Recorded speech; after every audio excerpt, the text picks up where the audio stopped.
If you grew up in church, if you have said those prayers and you don't see, much like the Israelites didn't see, how on earth is this anything from a God that supposedly loves us? Keep fighting the fight. Keep going on. Your labor has not been in vain. Hey, this is the Anything But Quiet Time podcast. We're Rachelle and Carder. Thanks for letting us be a part of your day. Don't be quiet. Because this is anything but being quiet. Don't go into that good night. This is where you ask this stuff. What? Was that from Independence Day? We will not be quiet without a fight. We're going to bring rando movie quotes. That's good. And we're not going to apologize for it. No. But we're also going to ask the questions that maybe you don't get a chance to ask in church or never thought to ask. Yeah. Because your brain starts stirring up and goes, but doesn't that mean? And you recently had the opportunity to sit down with a guy who, quite frankly, is a giant know-it-all. But he doesn't act like he's a know-it-all. Yeah, that's pretty much true. He's kind of like, in my mind, when Moses was approached by God to do the thing and go in there to Egypt and you're going to help me free the people. I want you to be my spokesperson. You're the microphone kind of thing. And he's like, I am not important. You should send somebody else. I don't know who you thought that you would meet you at this bush that is on fire, but it's not me. I'm not that guy, pal. It's kind of what it is. Yeah, right. So, but then God shows us the incredible quality of meekness through his servant Moses, because it's like, because you don't think you're important, I think that's how I can really utilize you. And I think N.T. Wright, people like that, they may sit there and they know that people are interested in listening to them, but I'm sure that guys like that are like, I'm just a dude who likes to read the Bible and really has worked hard at trying to figure things out and talks about it with you. And just have for a long time. And N.T. Wright is a scholar. I like that he goes by Tom. If you ever meet him, he goes by Tom, which is nice. Not that alone. Doctor, professor, or anything like that. It doesn't go, like doctor, and make sure that you have the PhD in there and all the other letters. And the thing about it, I'm going to get into a verse today, specifically one verse in the book of Isaiah that I think will help us if we've ever felt like we've wasted our time in life. And I'll kind of draw that out here in a second. But it is a pleasure to be able to sit there from somebody that I know not everybody agrees with his conclusions. I don't know if I do on everything, right? This is a guy that has just simply studied the Bible and landed at certain places. And so last year I brought up, he has this new perspective when it comes to Paul's writings, and Ephesians is what I brought last year. It's Isaiah this year. And this is an intensive where we just go over 40 through 55, chapters 40 through 55 of the book of Isaiah. For various reasons, I've been interested in this section of Isaiah, but here's one thing that you're like, this is why I want to sit under somebody like this. 40 through 55, at least from him, is considered all one thing, a big poem. When I open my Bible, I don't think like that. I just start reading. If it's like Paul writing, I know what the whole thing's a letter. Chapter and verse. Right. I mean, I know it's a letter, but I don't think this is a poem, that the writer starting at chapter 40 goes, now I'm going to do this, and through chapters 55 that he's doing all one piece, if you will. I don't think about it like that. It's because they wrote differently back then. And even with Paul's letter, there was a certain way a style that people write. Even today, I don't know that they do this as much anymore because text has killed all mail. You like emojis too? all writing forms. That counts. It's like going backwards with hieroglyphics, isn't it? A little bit. You're like, okay, going back to hieroglyphics. That's right. But you have the dear so and so, and then there would be like a little maybe introduction kind of a thing, and then you'd have the middle paragraph. I hope this finds you well. Sincerely, so and so, and then you would address it and label it a certain way. And I feel like that's exactly what happened when you read the letters of Paul. There's a certain style, and there's a certain almost outline to these types of letters. They're greetings and benedictions or whatever. Kind of helps you go, oh, yeah. So you said most of it in this first part, then you dissected it for us a little bit, and then you gave us the reason why we should care. Yes. And I always hate to look back at my church growing up and think, well, maybe they did tell me and I just didn't pay attention, but it just feels like stuff like this I never really heard like that. Yeah. Especially not I've never heard this. Yeah. That 16 chapters in the middle of Isaiah are a poem in and of itself. That's longer than the Grinch that stole Christmas. That is long. That's very a long poem. So you have this people that is desperate after the exile. They have followed into ways of idolatry. They've been overtaken by another country, Babylon. I mean, all of the horrors that continue with that. And then thinking, that they might be, I think Jeremiah echoes, parts of this where they thought they were about done. And it was like, oh, no, it's actually a little longer. I mean, there's all sorts of things. And help me, maybe he went over this a little bit. There are people who believe that Isaiah was authored by more than just one person. Yeah, I didn't cover it. But yeah, I've heard that the end of it is potentially his disciples which would writing have started maybe at the place where you guys started discussing. Because if you're already at exile at the beginning of Isaiah, they're not there yet. Of course, it kind of goes, there are some places which is like, shouldn't we, like a puzzle, kind of put that chapter over on this side and then kind of mix this around? Because it's interesting the way that it's set up. It's a little bit like when it comes to Marvel movies or Star Wars. Yes. Do you watch it in chronological order or order of release? What a great, I don't even know why that came to your mind. That's such a I don't know. I have no idea why something nerdy would come to my mind. Anyway. She's wearing her Avengers jacket again, folks. I love it. Yeah. So there's one verse in here because it's speaking to a people that really need encouragement. Now they've certainly through this, there's discipline. I mean, they have turned their back on this covenant, this agreement, this treaty with God, where God says, this is how it's going to be. You're my people. And they have foregone that with their wicked actions. And yet there's such encouragement of you're coming back. The really breaking it down, there are 2 or 3 main themes and 4 servant songs. So one is Yahweh is coming back. The God of gods, the I am, he is coming back. And he's coming back in the form of Jesus. And so that's kind of as we get towards 53, 52, 53. So we started at 40 and we get to 55-ish is where this is the context we're looking at. 40 through 55 is kind of the whole poem, if you will. And so you have the servant songs where it's kind of interesting. It's like, wait a minute. Okay, so Israel, the nation, is the servant he's talking about in certain verses. And then all of a sudden the servant is the prophet Isaiah. And then the servant is the suffering servant. And then you realize the suffering servant is the redeeming servant. Right, and so it just, that's I think why you go through themes like that and you go, oh, this is poetic. Yeah. And so there's one verse in here for all of us that if you feel like you've wasted your time, you have a people group that think they followed the right God. They may not realize how wicked of things that they've done. And all of a sudden they've been taken over. Wait, what about these promises? Yeah. Did we follow the wrong God?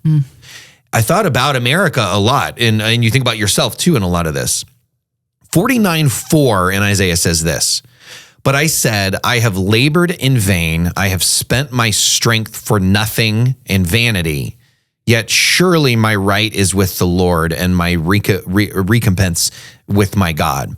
So you have the first part of that. I have labored in vain. I have spent my strength for nothing. Yeah. And if you've ever felt at a desperate place, faith, questioning faith, work, relationships, you've put in a lot. And have I done it all in vain? Is it a place, just at the very least, if you get nothing out of this, a relatable place where somebody or a lot of people in the Bible at this time probably felt? Yeah. We must have had it wrong. Well, our ancestors must have heard something false. And what's fascinating is that this is a favorite of Paul. You have this happening in the Old Testament. You have Paul that will be writing much of the New Testament after Christ. And 49:4 is a calling from God to speak to stony-hearted people, specifically from Paul. That the idea that even, again, this is where you talk about, do you agree with somebody's conclusion? What N.T. Wright said is that 49:4 could have even been a Gethsemane moment. That part of the servant's vocation has to lay the project at the Father's feet. And he said it in a way that made me think, wait, N.T. Wright, do you believe Jesus was honestly wondering if he was the Messiah? That's how he said it. And I would go, oh, want to back up from that because he said it in a way that Jesus, even at the very least, the desperation, I think we can all agree.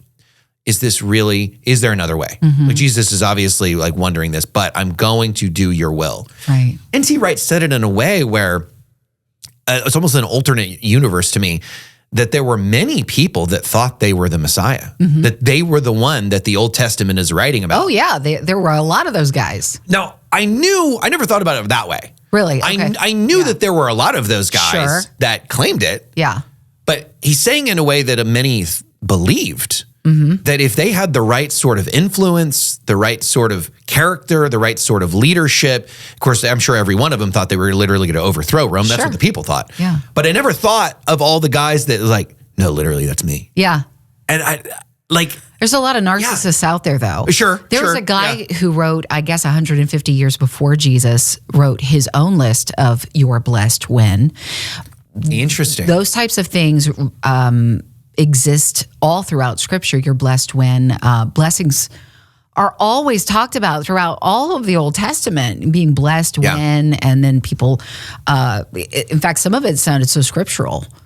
This one guy's name actually was Jesus, 150 years before the real thing, Jesus. That's crazy. And one of the things, like some of it sounded pretty good. You're blessed when you don't sin, or he didn't say sin, but when you do not do evil with your tongue. And it's like, well, that's a pretty good one. Right. But then it said something along the lines of you're blessed when you do not have to, you don't have to serve anybody else or something like that. Oh, interesting. That is a little different. But completely understandable why people would draw those kinds of conclusions and say, oh, no, this is right. Clearly, I'm in a blessed stage with God. He favors me. I'm his guy. I'm his buddy. That's what blessed means. Right. I'm blessed because I'm doing all of these things over here. So that must mean the conclusion is that my fruit almost has been anointed kind of thing. So it must be me. It must be something that maybe that's where it comes from. But there was a lot of those kinds of like hypotheticals, and people would see that. And that's why I think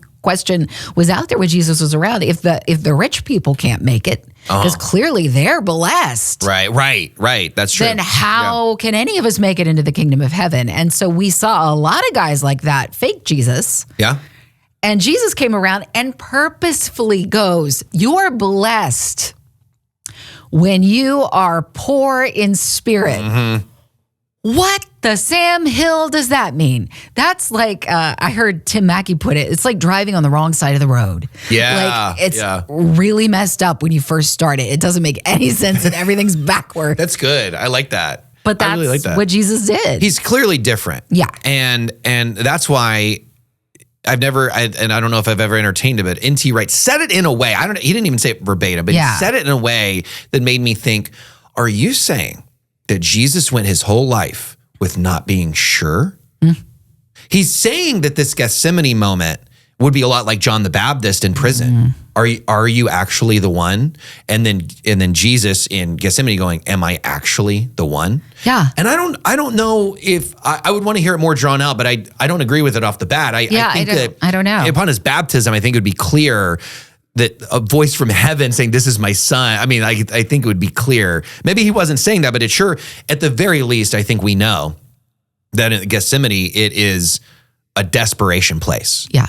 And then you have Paul repeating this verse that his vocation too, where basically there's a vocation of the prophet, there's a vocation of Israel, there's a vocation of Jesus, there's a vocation of us, that this has continued on, that now we are spirit-led people, and our vocation is to continue the wise ways of God. Yeah. This is what's been stuck in my head. Yeah. God uses people. Yeah. We are to, just like you see people, crash and burn in Vegas or Wall Street, that this, pro sports, whatever it might be, this was the way and it crashed and burned.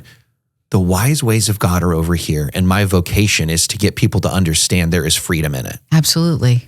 So Paul is writing to people that may feel this way. in Galatians 2, in 1 Thessalonians 3:5, in Philippians 2:16, in 1 Corinthians 15. He specifically mentions Isaiah 49:4 with that phrase, in vain. Here's one of them. 1 Thessalonians 3:5, for this reason, when I could bear it no longer, I sent to learn about your faith for fear that somehow the tempter had tempted you and that our labor would be in vain. This in vain theme comes to mind as something, again, this is the whole reason I like doing stuff like this. I'd never thought about it that way. And to sit here and go, you have a people group in Israel that thought maybe we heard it wrong. Yeah. You have Paul writing to people, and I'm sure felt this way himself at times too, that it's not in vain. That whatever you have done, if you grew up in church, if you have said those prayers and you don't see, much like the Israelites didn't see, how on earth is this anything from a God that supposedly loves us? Keep fighting the fight. Keep going on. Your labor has not been in vain. Just because the God winks along the way were not recorded doesn't mean they didn't exist. Now, we know that we didn't hear, quote unquote, didn't hear from God. The Jewish people didn't between Malachi and the book of Matthew, right? That's what we kind of talk about. That's that 400-year period where all of a sudden God is silent. Right. Yeah. So the questioning of your faith, would that come into play? Yeah, I would imagine a lot of people, yes. However, traditions were passed down over and over and over again through different people in the Hebrew community. And regardless of being overthrown or not, they still implemented it, and they actually revised to try to help. We shouldn't adhere so much to the Greek culture and practices that we're seeing today. We should make sure that, I love your open forum ideas, but that's not how we do things, and they were making sure that some of these rules were in place, maybe partly out of respect for God, but also in fear. Not respectful fear, but just like terrified about the exile. We need to get back in his good graces somehow. But there must have been God winks along the way, because people like Mary existed. Yeah. Mary is this person full of grace, and she had favor with God. And you don't get that blessing unless you are in a position that God says is blessed. So how does that happen if things are let go for that long and you don't hear nothing? Like, I don't know about you, but when I don't hear from my son in a couple of days, I'm like, he doesn't love me anymore.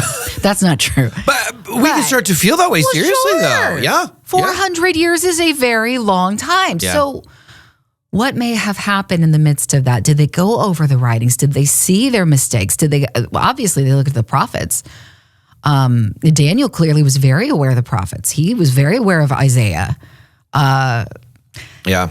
It's fascinating, but the hope that was found through God, they had these monuments set up all over. These little Ebenezers that reminded them of the faithfulness of God. And I can't help but wonder, they stood there and looked at them in those days where they were the most desperate. Yeah. And Jesus, if in those moments at the garden or anywhere else where he may have felt that anxiety, which clearly the last week of his life, we know that he was anxious. What was he doing but standing and thinking about the mental moments of Ebenezer's? Who knows about the moment when he realized, I'm the Son of God. Like, we don't know about that. It made me think about that when I was like, I don't know if I agree with what he's saying, but there was somewhere in childhood, at least, you wonder about that. He was drawn to the temple. I was supposed to be at my father's house. And he called it his father's house. And I've never really researched that, but that word, Abba, was something that Jesus introduced to people. Like, this is your Abba, daddy. And it's not like just the feared God that you saw throwing down thunder and lightning and stuff off Mount Sinai. So it does make you wonder, when did that start to go, oh my word? And there was fruit. So clearly the other guys that thought that they were the Messiah, they're not healing people. No.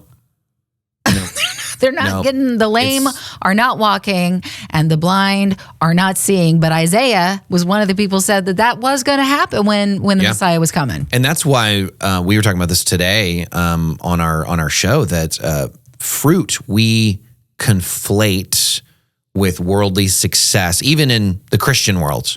If this pastor has that much of a reach, if this church is big and can reach that many people, new platforms, new whatever, that's all fine, but it's not fruit And God said, Jesus said, you'll know them like leaders or false prophets by their fruit. Yeah. And so just like the false messiahs, if there was no lasting fruit, Yeah. just because they had a following for a hot minute, that's not fruit. Did you taste and see that it was good? Yeah. Because if it wasn't, that wasn't the real thing. So we taste the fruit. There's so much. My brain sometimes wants to explode when I listen to people who, like NT, have studied and they know their stuff. Sure. But then they realize that they don't know their stuff because there's so much. There's just so much. The rabbit hole, the rabbit hole isn't real. This is real. But it does give you some kind of context for dreaming about eternal things, eternal God. Yeah. The only God. Here's one more for you. This is into 1 Corinthians 15. I think this is probably his point about where it ended. And he's like, he goes on. Oh. So this may be one of those, I don't know. But 1 Corinthians 15:58, therefore, my beloved brothers, be steadfast, immovable, always abounding in the work of the Lord, knowing that in the Lord, your labor is not in vain. Mm-hmm. So again, if you're at a desperate place in faith, I think what was just so, I felt seen, because sometimes we think, whether it's this time that we live in is so desperate, every generation thinks, well, this is the end of the world. Right. And so whether it's because of that, whether it's something individual, you have so many people that you can relate to from that passage of Isaiah alone, much less the centuries and countries and people groups that have felt that same, hey, did I get it right? Those moments that happen in our lives are natural. In fact, I think that's actually what he said, that 49:4 is the natural state. It's the normal state of things, but we must trust God for the results. We as spirit-filled people have the vocation of servants to the world. I think that if we're asking ourselves the question, when we're in the midst of whatever the circumstances are, doubting or anxiety or what have you, if we're asking, Lord, am I getting this right? I think just that alone kind of clues you in as to, I think you're on the path of goodness somewhere along the way. You may not be fully aligned with God in the moment or whatever, because we're human and our human nature is sin. And we have to, that's something every single day we're in process to overcome through Christ alone. But the fact that we're asking questions and not just assuming I'm right. That's sure. That's not where we want to live. That's true. So maybe that doubt place could be thought of as maybe a blessed place, because it makes me think of the doubting moment with Thomas where he wasn't condemned, but Jesus said, you're blessed when you don't necessarily see the outcome here, Thomas. You're blessed if you don't see and you still believe. But there wasn't condemnation there. There was motivation for him to continue to go forward. And then he was martyred for the cause of Christ. Right. And then I think about how whenever I start getting down about our times, what a blessed time we live in. We live in a time where we weren't 400 years without hearing the voice of God. We have not only the voice of God to read on a daily basis if we so choose, but these painstaking people who would scribe these letters till their fingers, I'm sure, bled and calloused over to make sure that his words could be something that I could read that every single day. There are centuries worth of people who didn't have that, and we have it. It's on our phone. Yeah.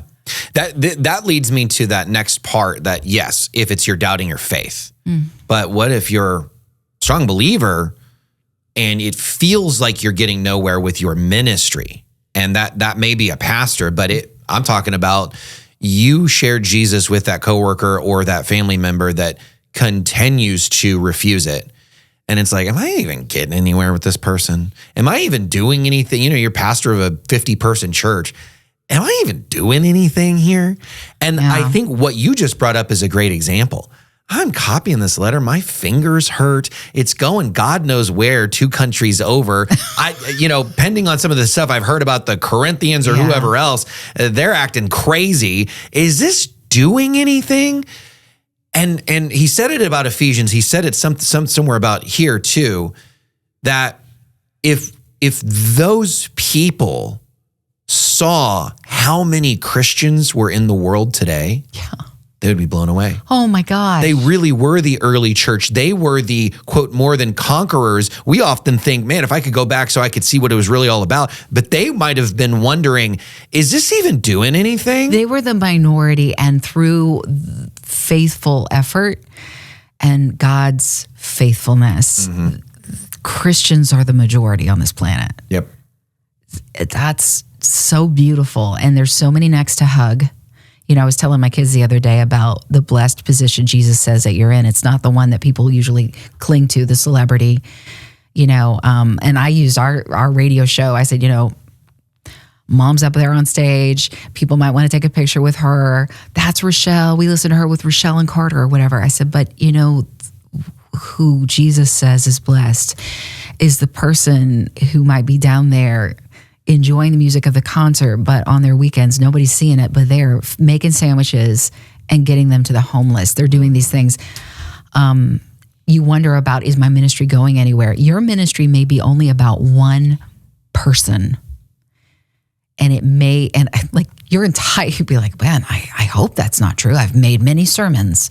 But if God may have said, this person is the person whose life you're going to touch. And it's that little unknown person who, and I hate to overuse this analogy, but people are like the next Billy Graham. Yeah. You have no idea how God utilizes things. And it's not about me anyway. And it's not about numbers anyway. It's about how God gets his glory out, his character out. God happens to use people to fulfill his wise ways. And he doesn't waste it. Nope. To promote his wise ways. And honestly, you made me think too, as I'm kind of done, wrapped up. We'll talk about what we want to talk about for next week. But that ministry about one person might be your kids. Yeah. Your kids. And to that parenting feels like that. Am I even getting through to them? It is not in vain.